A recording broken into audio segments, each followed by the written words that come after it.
This episode of Dan 3.0 is brought to you by Thrillist. Hey guys, so on Friday I posted a video called Should I Quit Dan 3.0? If you haven't seen that yet, go watch it, because this video is going to be a response to the responses to that video. So without that video, this won't make a whole lot of sense. As of right now, 3 days after its initial posting, my Should I Quit Dan 3.0 video has 99 video responses and over 4,000 comments. This is the most engaged you guys have been since the start of Dan 3.0, which is in and of itself pretty telling. I spent many hours this weekend watching video responses, reading through the comments, and before we go any further in this video, I would just like to feature a sample of video responses that I feel is pretty representative of what you guys collectively are saying in response to Friday's video. So sit back, relax, check it out, and I'll meet you back here in a few minutes to chew through what I've gotten out of all this. Dan 3.0 has been a little less than viewers have expected. Now, before in the Dan 2.0 stage, you were doing a lot of discussion work. People were getting actively involved in things. I mean, they were starting to debate and they were starting to think. That was something that I think a lot of your subscribers held on to, and they were kind of missing that when Dan 3.0 began. Now, before Dan 3.0 started, I remember you saying something like how the project was going to change the world. And personally, I think that if changing the world is something that you wanted to do,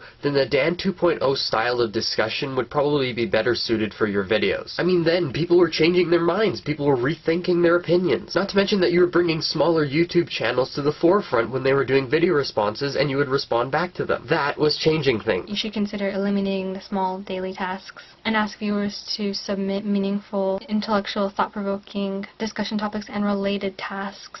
And you can use this as a way to keep up with Dan 3.0 until the end of the year, until the year is up, and as a way to still find meaning in the project and not just quit. I just feel like your old videos were so much better. They're educational. They got people talking. You can still do that with Dan 3.0. I've seen a lot of comments for saying that. But I just feel like that wouldn't be what Dan 3.0 was. So maybe it's time to move on to Dan 4.0. It's not a bad thing to quit. I mean, obviously, like you said, it's your decision.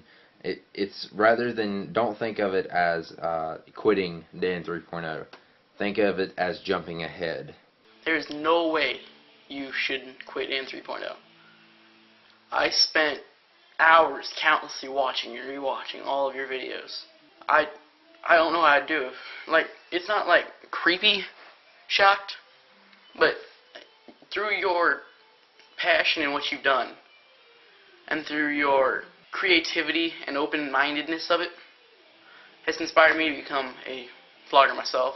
Use what you learned from Dan 3.0 to make a new style of where you still have your weekly topics and Wall Wednesday and stuff, but then also maybe tasks that people suggest for you to do or things for you to talk about. Don't just do things or talk about them because you're committed to this project, because you have to do it because you're doing Dan 3.0.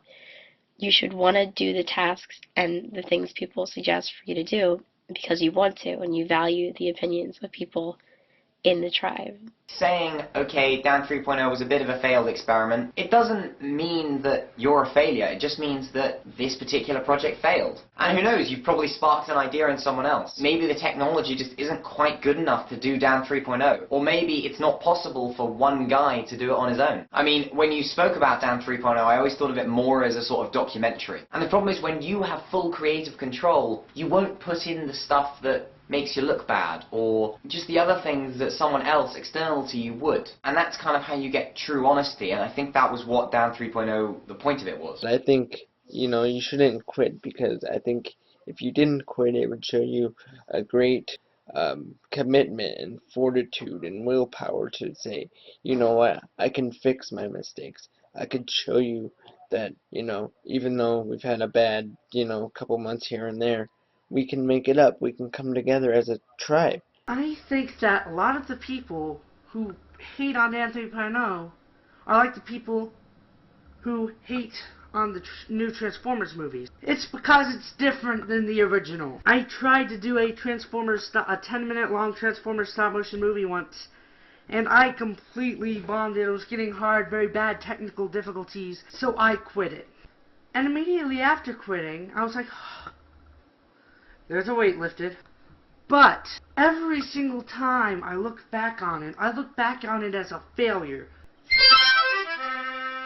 So, Friday's video. I dressed it up with all sorts of rhetoric, gave you all sorts of background, but in a nutshell, in asking for advice, what I was really looking for was whether or not you guys would feel like I was letting you down if I stopped Dan 3.0. And when it came down to you guys individually telling me what you thought I should do with the project, there were a few different schools of thought. The split was really fairly even. I'd say about 60% of the feedback was that we should stop the project, but the other 40%, you guys saying that we should soldier on through it. But it wasn't super duper contentious. It wasn't like those of you who thought that I should keep going were super pissed at the people who thought that I should stop and vice versa. 99% of your logic seemed to be based on what you thought would be best for me, what you thought I would find most fulfilling. Many of your responses from either side of the discussion used the same phrase, and I found this to be pretty interesting. You told me to follow my gut. And so with respect to my wondering whether or not you would be let down if I was to stop this project,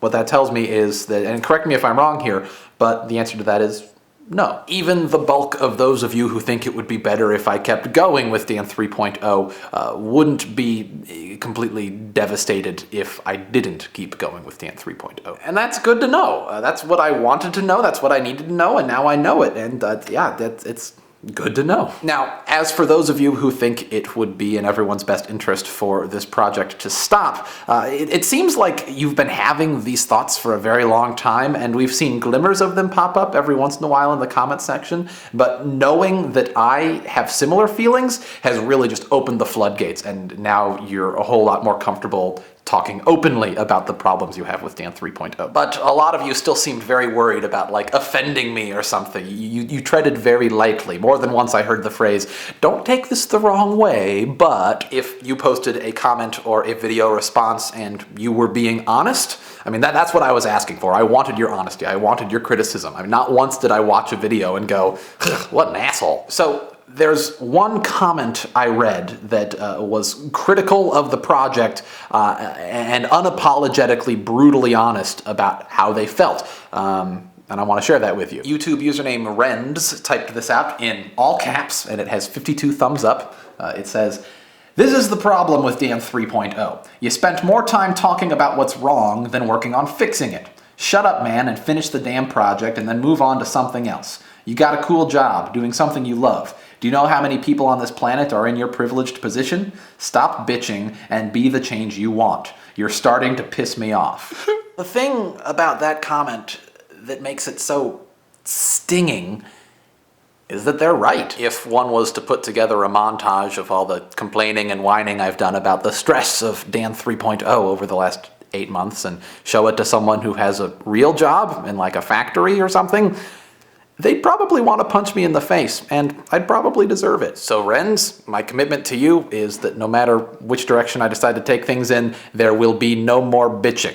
I have the best fucking job in the world, and it's time I started acting like it. So, what am I gonna do? Honestly, I made the decision on Friday, and this weekend it's really just been a matter of living with that decision, critically thinking about that decision, and making sure it's actually what is in everyone's best interest. But I'm going to end Dan 3.0 as we know it and to begin transitioning back into more 2.0-ier sorts of things. I still don't know exactly what it's going to look like. I have to meet with more people, and I don't want to abandon everything about Dan 3.0. There are some things that I really do like about it and want to incorporate into whatever comes next, but I really do think that it's time. I will have more detailed information for you in the next video, but until then, it's sponsor time! This episode of Dan 3.0 has been made possible by Thrillist. Okay, so Thrillist is this cool thing that tells you about cool things, like Star Wars burlesque shows, beer gardens that screen 80s movies, robots that make sushi, stuff like that. Thrillist points you in the direction of cool, unique, interesting things to do and see close to wherever you happen to be. Thrillist is a free daily email that'll point you in the direction of awesome new bars, restaurants, events, and services. I mean, Thrillist features all sorts of different things, but no matter what it is that they're featuring, their commitment to you is that it